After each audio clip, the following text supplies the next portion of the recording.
Hi all, ಈ ವಿಡಿಯೋದಲ್ಲಿ extra light mild ಕ್ರೀಮ್ನ ಬಗ್ಗೆ ಇನ್ಫಾರ್ಮೇಷನ್ ಕೊಡ್ತಾ ಇದ್ದೀನಿ. ಈ ಕ್ರೀಮ್ನ ಏಕೆ ಯೂಸ್ ಮಾಡ್ತಾರಂದರೆ ಟ್ರೀಟ್ಮೆಂಟ್ ಆಫ್ ಮೆಲಾಸ್ಮಾಗೆ ಬಳಸುತ್ತಾರೆ.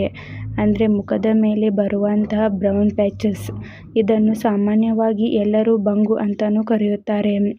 ಈ ಬಂಗು ಹೆಚ್ಚಾಗಿ ಪುರುಷರಿಗಿಂತ ಮಹಿಳೆಯರಲ್ಲಿ ಕಾಣಿಸಿಕೊಳ್ಳುತ್ತದೆ. ಕೆನ್ನೆ, ಮೂಗು, ಹಣೆಯ ಭಾಗದಲ್ಲಿ ಇದು ಹೆಚ್ಚಾಗಿ ಬರುತ್ತದೆ. ಈ ಬಂಗುನ ಕಡಿಮೆ ಮಾಡಲು ಈ ಕ್ರೀಮ್ನ ಬಳಸುತ್ತಾರೆ. ಹಾಗೆ pigmentation, hyper pigmentation, dark spots, brown patches, dark ಪ್ಯಾಚಸ್ನು ಕೂಡ ಈ ಕ್ರೀಮ್ ರೆಡ್ಯೂಸ್ ಮಾಡುತ್ತದೆ. ಈ ಕ್ರೀಮ್ನ ಹೇಗೆ ಯೂಸ್ ಮಾಡಬೇಕಂದ್ರೆ ನಿಮಗೆ ನಿಮ್ಮ ಡಾಕ್ಟರ್ಸ್ ಹೇಗೆ ಅಡ್ವೈಸ್ ಮಾಡಿರುತ್ತಾರೋ ಹಾಗೆ ಈ ಕ್ರೀಮ್ನ ಯೂಸ್ ಮಾಡಿ. ಈ ಕ್ರೀಮ್ನ ಯೂಸ್ ಮಾಡುವ ಮೊದಲು ನಿಮ್ಮ ಫೇಸ್ನ ಕ್ಲೀನ್ ಮಾಡಿ. ಅದು ಡ್ರೈ ಆದ ಮೇಲೆ ಈ ಕ್ರೀಮ್ನ ನಿಮ್ಮ ಫೇಸ್ಗೆ ಅಪ್ಲೈ ಮಾಡಿ. ಡೈಲಿ 1 ಟೈಮ್ ಅಂದರೆ ನೈಟ್ ಟೈಮ್ ಮಾತ್ರ ಈ ಕ್ರೀಮ್ನ ನಿಮ್ಮ ಫೇಸ್ಗೆ ಯೂಸ್ ಮಾಡಿ. ತಪ್ಪದೇ ಮಾರ್ನಿಂಗ್ ಟೈಮ್ ನಿಮ್ಮ ಫೇಸ್ಗೆ ಸನ್ಸ್ಕ್ರೀನ್ನ ಯೂಸ್ ಮಾಡಿ. ಈ ಕ್ರೀಮ್ನ ಯೂಸ್ ಮಾಡುವಂಥವರು ತಪ್ಪದೇ ನಿಮ್ಮ ಫೇಸ್ಗೆ ಸನ್ಸ್ಕ್ರೀನ್ನ ಯೂಸ್ ಮಾಡಿ. ಮತ್ತು ಈ ಕ್ರೀಮ್ನ ಫಸ್ಟ್ ಟೈಮ್ ಅಂದರೆ ಮೊದಲ ಬಾರಿಗೆ ಯೂಸ್ ಮಾಡುವಂಥವರು ವೀಕ್ಲಿ 2 or 3 ಟೈಮ್ಸ್ ಮಾತ್ರ ಯೂಸ್ ಮಾಡಿ. ನಿಮ್ಮ ಸ್ಕಿನ್ಗೆ ಈ ಕ್ರೀಮ್ ಅಡ್ಜಸ್ಟ್ ಆದ ಮೇಲೆ ನೀವು ಈ ಕ್ರೀಮ್ನ ಕಂಟಿನ್ಯೂ ಆಗಿ ಯೂಸ್ ಮಾಡಿ. ಈ ಕ್ರೀಮ್ನ ಯೂಸ್ ಮಾಡಿದ ನಂತರ ತಪ್ಪದೇ ನಿಮ್ಮ ಫೇಸ್ಗೆ ಸನ್ಸ್ಕ್ರೀನ್ನ ಯೂಸ್ ಮಾಡಿ.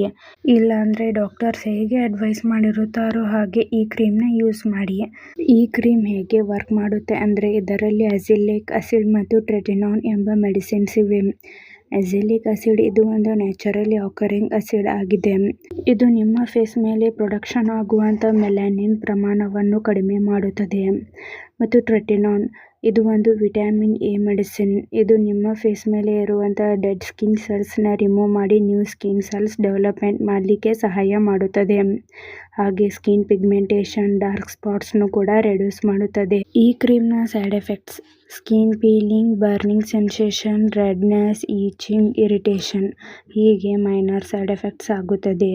ನಿಮ್ಮ ಸ್ಕಿನ್ಗೆ ಈ ಕ್ರೀಮ್ ಅಡ್ಜಸ್ಟ್ ಆದ ಮೇಲೆ ಈ ಸೈಡ್ ಎಫೆಕ್ಟ್ಸ್ ಎಲ್ಲ ಡಿಸಫಿಯರ್ ಆಗುತ್ತದೆ. ಒಂದು ವೇಳೆ ಹೀಗೆ ಲಾಂಗ್ ಟರ್ಮ್ ಆಗಿ ಕಾಣಿಸ್ಕೊಳ್ತಾ ಇದ್ರೆ ಕೂಡಲೇ ಡಾಕ್ಟರ್ಸ್ನ ಕನ್ಸಲ್ಟ್ ಮಾಡಿ. ಈ ಕ್ರೀಮ್ನ ಸೇಫ್ಟಿ ಅಡ್ವೈಸ್: ಈ ಕ್ರೀಮಲ್ಲಿರುವಂಥ ಮೆಡಿಸಿನ್ಸ್ದಿಂದ ನಿಮಗೆ ಅಲರ್ಜಿ ರಿಯಾಕ್ಷನ್ಸ್ ಆಗ್ತಾ ಇದ್ದರೆ ಈ ಕ್ರೀಮ್ನ ಯೂಸ್ ಮಾಡಬಾರದು. ಮತ್ತು ಈ ಕ್ರೀಮ್ನ ಚಿಕ್ಕ ಮಕ್ಕಳಿಗೆ ಬಳಸಬಾರದು.